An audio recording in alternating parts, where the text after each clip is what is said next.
I guess. So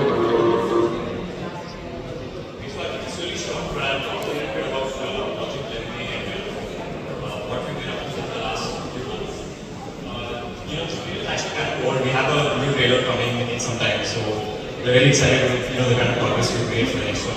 But I'll just briefly talk about kind of some of the advancements and why we think this is a good time to do this, right? So I mean, the main question is why now? Like, why are we building a game out of India right now? The simple answer is, if you've seen some of our neighbors in China building out games like Black Myth Wukong, and that has created this big surge in gameplay and games from China, right? If you've seen now, there's Phantom Blade Zero, there's Blood Message.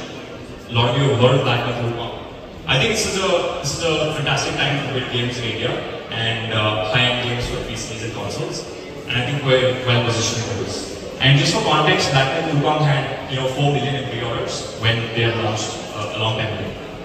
And of course, there is one hidden reason, which is there is a lot of untapped art talent in the country, right? We always think of India as a country where there are a lot of good engineers, but it's also true for a lot of us in art. So far we have about 3 to 4 million views across all social media on our first trailer. We got lots of love and a good bit of hate as well. We have the core game group that is ready and we're very confident about. And all of this has been within about 6 to 8 months. And the progress is just sort of compounding over time. And we can't really show what's coming in the next year as well. But unfortunately I can't spoil a lot right now. Although I will give you a bit of this. So these are some of the stills in the game. I don't know if you could probably see this in the trailer. And there's something else that we have not shown in the trailer, which is some of our work on the next set of characters. Right? Unfortunately, I can't tell you too much about the story and everything, but this is all in engine, right? With all the details. And this is some of our photogrammetry assets as well. So you can see these are some of the pillars, sculptures, and other stuff that we scan across India. So the main question is what changed, right? And I just want to briefly touch upon this because I think it's important. The one thing that became a lot more accessible is photogrammetry, where you actually take a camera and you go to a real-life object and you scan it, right? And those scans you just saw before this, right? And we've sort of almost perfected the workflow. Character creation got a lot easier thanks to MetaHumans. I don't know if some of you have been keeping track of this, but it's gotten really, really good now. Unreal Engine has had tremendous significant improvements. I don't want to go into all the technical details, but there are a lot of things that we take for granted now that just wasn't possible 10 years ago to build, a sort of photorealistic game, right? And animation workflows as well, which we vastly improved our animations compared to last year. So we're really excited to showcase that next year. Of course, it's not easy. There's a lot of manual work that goes into it as well. This is some of the work in the mocap studio. This is how the scan faces. This is some of our work on physics joint-based armbands, and this is how some of the raw animations look. After which we kind of have to clean it up in the engine.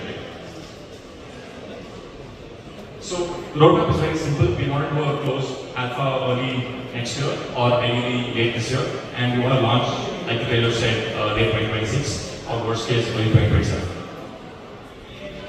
We have a very star-studded seller team. We have people who have worked at Horizon Forbidden West, Hogwarts IDC. We have a 20-year ace programmer who has built his own battle royale game in the last 6 months, or rather 6 months before joining us. And there's of course this Varun. I was personally XY Combinator. I ran my startup in San Francisco last year. We have people who worked on Aquaman, Kalki, Ant-Man and Quantumania. So it's a pretty stellar cast, and to conclude, we know 100% of how to make a good action RPG, and we have the full core team. But we are humble enough to recognize that nobody can predict commercial success, but we're foolish enough to try. Thank you guys.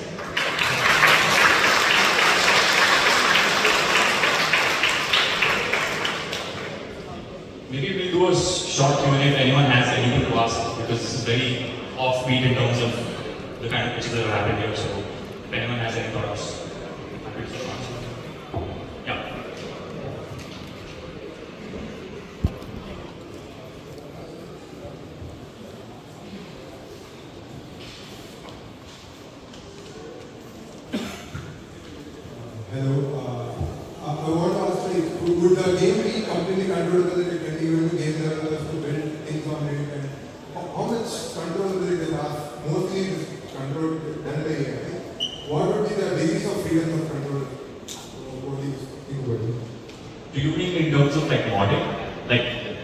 else come and build on top of the game later. Is that what? Yeah. No, not at the moment, right? So we want to be a very focused, single-player, action RPG experience.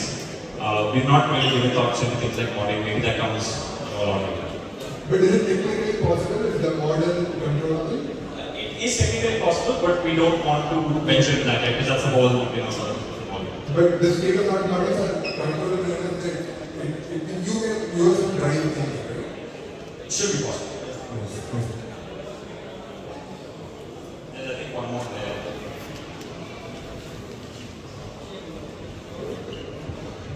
Hey, thanks, Madhu. Essentially, right now what I see is a lot of games are having a resurgence. Like, I know the reason was to play Elder Scrolls 5 Skyrim, Oblivion was actually before that, but Oblivion come back and people make so many mods on Skyrim. And the cool things I've seen right now is from NPC characters, you are giving them AI life. So they don't just have scripts that are just stuck like back and forth, and they set a number of combinations. You could basically question things about them in their own universe, and they have balance that they talk in character within the spec parameters. So are you incorporating things like that in your games, because that really makes the game very immersive if you have a free flow dialogue? Or also guides to stick to storyline, but you know that they are actually in the game, they are the nations. Yeah, so this is actually part of the plan. We have one level which is sort of a sprawling town. So in that town, we want to stimulate a lot of NPCs and we want to see how far we can push the boundaries. Anyone saw the Witcher 4 trailer here? I think a few hands that are going up. They showed me something very similar in that trailer as well. And I think we have some degree of confidence that we can pull it off if we have enough time. But if we do have updates, then we will definitely showcase that.